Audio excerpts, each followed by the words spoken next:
Hello दोस्तों, स्वागत है आपका अपना YouTube channel online GK study पर, जहां हम सरकारी परीक्षा की तैयारी के लिए करेंट अफेयर्स को आसान बनाते हैं। हमारी डेली MCQs के साथ बने रहें, जो ताज़ा खबरों और महत्वपूर्ण घटनाओं को कवर करते हैं। चाहे SSC हो, UPSC हो या अन्य प्रतियोगी परीक्षाएं, हम आपकी पूरी तैयारी में मदद करेंगे।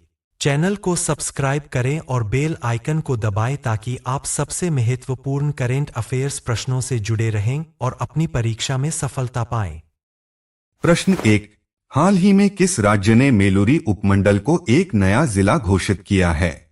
आपका विकल्प हैं ए मणिपुर, बी असम, सी नागालैंड, डी त्रिपुरा। आपका उत्तर है सी नागालैंड। नागालैंड सरकार ने मेलुरी उपमंडल को नया जिला घोषित किया है, जो अब नागालैंड का 17वां जिला बन गया है। मुख्य सचिव डॉक्टर जे आलम ने 2 नवंबर को यह अधिसूचना जारी की। मेलुरी के जिला बनने से इस क्षेत्र में विकास और प्रशासनिक व्यवस्था में सुधार की उम्मीद है। प्रश्न 2। विदेश मंत्री एस जयशंकर ने किस शहर में भारत के नए महावाणिज्य दूतावास का उद्घाटन किया? आपका विकल्प है A Sydney, B Melbourne, C Brisbane, D Perth. आपका उत्तर है सी ब्रिस्बेन। विदेश मंत्री एस जयशंकर ने 4 नवंबर को ब्रिस्बेन में भारत के चौथे महावाणिज्य दूतावास का उद्घाटन किया। यह दूतावास क्वींसलैंड राज्य में स्थित है और इसका उद्देश्य भारत क्वींसलैंड संबंधों को मजबूत करना, व्यापार, शैक्षिक संबंधों को बढ़ावा देना और प्रवासी भारतीय समुदाय की सेवा करना है। प्रश्न 3। भारत और अल्जीरिया के बीच किस क्षेत्र में सहयोग बढ़ाने के लिए समझौता ज्ञापन पर हस्ताक्षर किए गए हैं? आपका विकल्प हैं ए व्यापार, बी शिक्षा, सी रक्षा, डी पर्यावरण। आपका उत्तर सी रक्षा। भारत और अल्जीरिया ने द्विपक्षीय रक्षा सहयोग के लिए समझौता ज्ञापन पर हस्ताक्षर किए, जिससे दोनों देशों के रक्षा संबंध और रणनीतिक हित मजबूत होंगे। Chief of defence staff general Anil Chauhan और अल्जीरिया के chief of staff Said Chanegriha ने इस समझौते पर हस्ताक्षर किए। अल्जीरिया उत्तरी अफ्रीका का एक देश है। प्रश्न 4 नवंबर को अंतर्राष्ट्रीय सौर गठबंधन का 7वां सत्र कहां आयोजित किया गया? आपका विकल्प हैं ए पेरिस, बी गुरुग्राम, सी नई दिल्ली, डी मुंबई। आपका उत्तर है सी नई दिल्ली। नई दिल्ली के भारत मंडपम में 4 नवंबर को अंतर्राष्ट्रीय सौर गठबंधन ISA का 7वां सत्र आयोजित हुआ, जिसमें भारत अध्यक्ष और फ्रांस सह-अध्यक्ष चुने गए। श्री आशीष खन्ना ISA के तीसरे महानिदेशक बने। ISA का उद्देश्य सौर ऊर्जा को बढ़ावा देकर स्वच्छ और नवीकरणीय ऊर्जा पर जोर देना है। प्रश्न 5। वियतनाम भारत द्विपक्षीय सेना अभ्यास विनबैक्स 2024 का 5वां संस्करण कहां शुरू हुआ? आपका विकल्प हैं ए नई दिल्ली, बी अंबाला, सी मुंबई, डी पुणे। आपका उत्तर है बी अंबाला।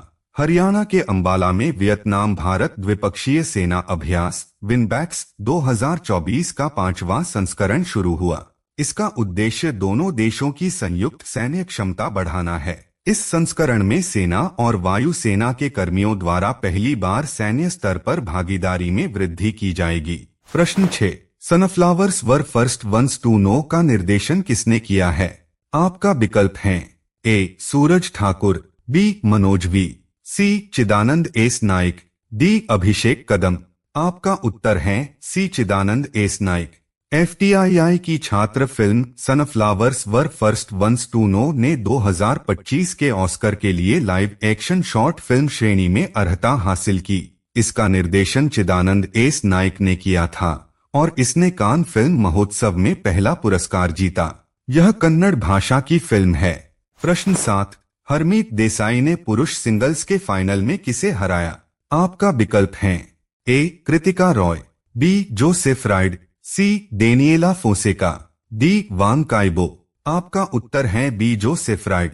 भारत के हरमीत देसाई ने वेनेजुएला में विश्व table tennis feeder Caracas tournament में पुरुष सिंगल्स और मिक्सड डबल्स में दोहरे खिताब जीते।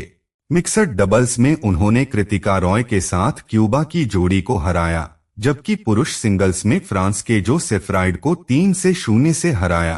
प्रश्न 8। रिद्धिमान साहा ने किस क्रिकेट प्रारूप में 40 मैच खेले हैं? आपका विकल्प हैं ए टेस्ट, बी वनडे, सी 2-0, डी IPL। आपका उत्तर है ए टेस्ट। विकेटकीपर बल्लेबाज रिद्धिमान साहा ने क्रिकेट से संन्यास की घोषणा की है। उन्होंने कहा कि वे मौजूदा रणजी ट्रॉफी सीजन में पश्चिम बंगाल का प्रतिनिधित्व करते हुए आखिरी बार खेलेंगे। साहा ने 2010 में अंतर्राष्ट्रीय क्रिकेट में कदम रखा था और 40 टेस्ट तथा 9 वनडे खेले हैं। प्रश्न 9, प्रथम एशियाई बौद्ध शिखर सम्मेलन कहाँ आयोजित किया जा रहा है? आपका विकल्प हैं ए मुंबई, बी कोलकाता, सी नई दिल्ली, डी चेन्नई। आपका उत्तर है सी नई दिल्ली। महामहिम राष्ट्रपति श्रीमती द्रौपदी मुर्मू ने नवंबर के 5 से 6, 2024 को नई दिल्ली में आयोजित पहले एशियाई बौद्ध शिखर सम्मेलन में भाग लिया। इस सम्मेलन का विषय एशिया को मजबूत बनाने में बुद्ध धम्म की भूमिका है, जो बौद्ध परंपराओं, प्रथाओं और मान्यताओं के बीच सामान्य संबंध को तलाशने पर केंद्रित है। प्रश्न 10, यूपी मदरसा एक्ट के खिलाफ सबसे पहली याचिका किसने दायर की थी? आपका विकल्प हैं ए अंशुमान सिंह राठौर, बी अब्दुल अजीज, सी सिराजुल हक, डी मोहम्मद जावेद। आपका उत्तर है सी सिराजुल हक। सुप्रीम कोर्ट ने 5 नवंबर 2024 को उत्तर प्रदेश मदरसा शिक्षा अधिनियम 2004 की वैधता को बरकरार रखा। कोर्ट ने कहा कि एक्ट के प्रावधान संविधान के बेसिक स्ट्रक्चर का उल्लंघन नहीं करते। हालांकि कोर्ट ने मदरसा बोर्ड को पोस्ट ग्रेजुएट और रिसर्च का सिलेबस तय करने का अधिकार रद्द किया।